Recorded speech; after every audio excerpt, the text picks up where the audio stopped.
இந்த 2021 தேர்தலில் அதிமுக கூட பாமக கூட்டணி வைக்கிறதுக்கு ஒரு செக் பாயிண்டா இருந்தது இந்த 10.5% இடஒதுக்கீடு. ஒருவேளை இந்த முறை திமுக கூட்டணி சேர்றதுக்கு அது ஒரு முக்கியமான கோரிக்கை.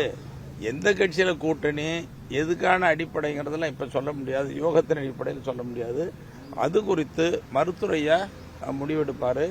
ஏற்கனவே நடந்த பொதுக்குழுவில் கூட்டணி குறித்து பேசுவதற்கு எந்த கட்சியோட எப்படிப்பட்ட கூட்டணி அமைப்பது என்பதை பற்றியெல்லாம் முடிவெடுப்பதற்கு மருத்துவரையாவுக்கு முழு அதிகாரம் கொடுத்திருக்கிறோம். அதனால மருத்துவரையா முடிவெடுப்பார், நல்ல முடிவை எடுப்பார். அன்புமணி மருத்துவரையா எடுக்கிற முடிவு தான் அமைக்கிறதா வெற்றி கூட்டணியா இருக்கு. நீ பாருங்க, பார்த்தா சொல்லுவாங்க. அன்புமணி ராமதாஸ் தலைமையிலான அந்த குழுவினர் உத்வேகத்தோடு நாங்க செயல்படுறோம், நாங்க தான் முன்னணியில இருக்கிறோம், வன்னியர் மக்கள் எங்களை ஆதரிப்பாங்கன்னு சொல்றாங்க. ஒன்னு மனசுல வச்சுக்கணும், இப்ப தமிழ்நாட்டில் மருத்துவரையா தான் வன்னியர் சங்கம் தொடங்கினார், மருத்துவரையா தான் பாட்டாளி மக்கள் கட்சி தொடங்கினார், மருத்துவரையா தலைமையில தான் போராட்டம் நடந்தது, மருத்துவரையா தான் இடஒதுக்கீடு வாங்கி கொடுத்தாரு.